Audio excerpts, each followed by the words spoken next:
Was there really a Dark Age? It is common knowledge that the Classical Age was followed by many centuries of utter stagnation and decline, with virtually nothing happening but wars and famine, and the destruction of the priceless ancient monuments. Then, during the Renaissance, the classical authors reappear from oblivion. Latin and Greek become resurrected as the intelligentsia Esperanto of the Middle Ages. Numerous manuscripts reappear from oblivion to be copied, enter wide circulation, and vanish again, never to be found.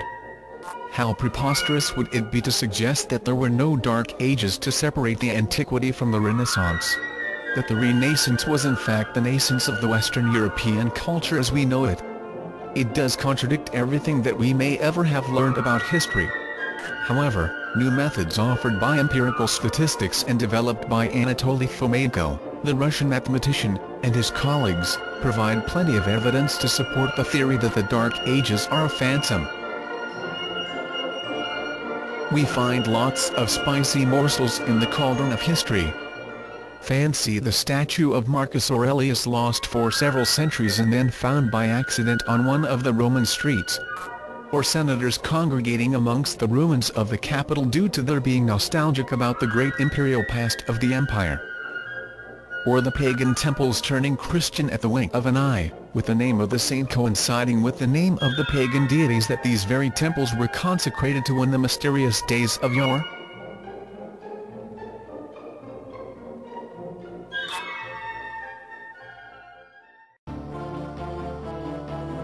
This book will change your entire perception of history forever. What if ancient Rome, Greece, and Egypt were invented during the Renaissance? What if the Old Testament was a rendition of events in the Middle Ages? What if Jesus Christ was born in 1053 and crucified in 1086 AD? Sounds unbelievable? Not after you've read History, Fiction or Science by Anatoly Fomenko, the leading mathematician of our time.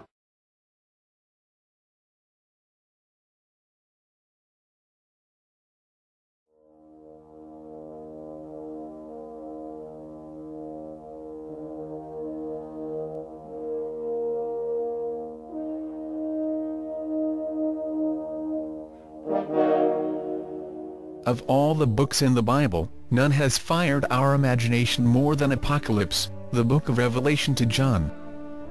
On the Greek Isle of Patmos, Apostle John has visions of angels, beasts, the throne of God, surrounded by the rainbow and the sea of glass, Lamb who turns into the conqueror on the white horse, dragons etc. etc. These verbal images do resemble those from the medieval astronomical and astrological maps. Look at the ancient sky map painted by great Albrecht Dürer.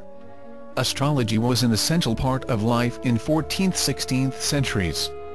Therefore the Apocalypse prophecy edited and printed during this time contains medieval astronomical and astrological images.